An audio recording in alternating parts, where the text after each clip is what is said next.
ঈদের দিনে আমরা লাচ্চা, সেমাই, ফিরনি, পায়েস যত ধরনের আইটেমই করি না কেন, যত ধরনের পিঠা বানাই না কেন, নুনের বড়া না বানালে আমাদের ঈদটাই অসম্পূর্ণ রয়ে যায়। আসসালামু আলাইকুম everyone, welcome back to my channel.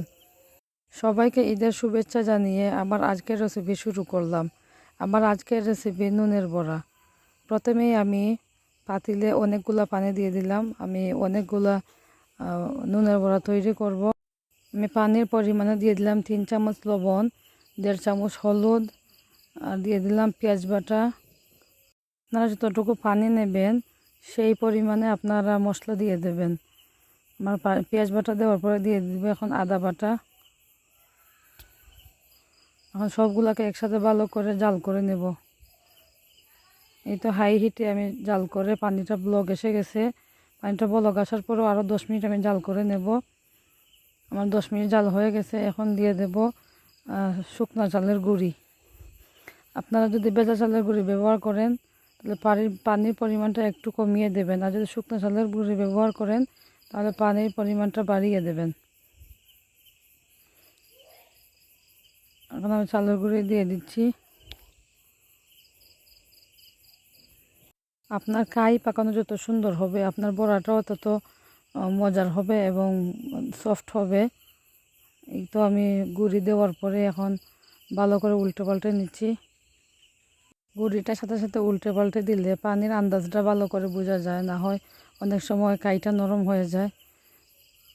আমার গুঁড়িটা দেওয়ার পরে আমি প্রায় 10 মিনিট আমি কাইটা আগুন অফ করে চুলার উপরে রেখে দিয়েছিলাম, তাতে কাইটা সুন্দর করে পাকানো হয়। আমি এখন কাইটা 10 মিনিট পরে চুলা থেকে নামিয়ে বড় একটা বুলের মধ্যে ঢেলে দিয়েছি। এখন কাইটাকে ঠান্ডা করে ভালো করে মুদে নেব। আমার ছেলেও আমার সাথে হেল্প করতেছে।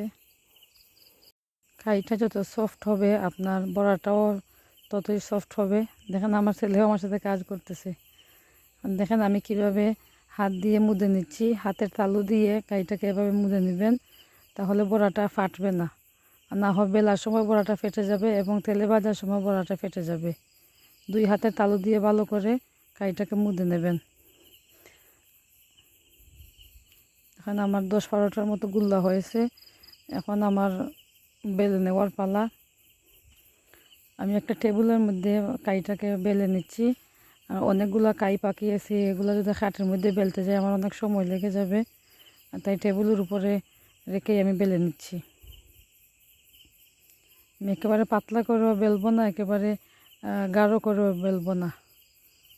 দেখেন আমার বেলা হয়ে গেছে। এখন কুকি কাটার দিয়ে সবগুলা বড়া কেটে নেব। দেখেন আমার বড়াটা কি পরিমাণে হয়েছে। একেবারে পাতলাও না, একেবারে গাঢ়ও না। চুলায় বড় একটা কড়াই বসিয়ে অনেকগুলো তেল ঢেলে দিলাম। এখন তেলটাকে হাই হিটে গরম করে নেব। এরপর দিয়ে দেব বড়াগুলা। তেলটা ভালো করে গরম করে নিতে হবে, না হলে বড়াটা দেওয়ার সাথে সাথে বড়াগুলা ফেটে যাবে।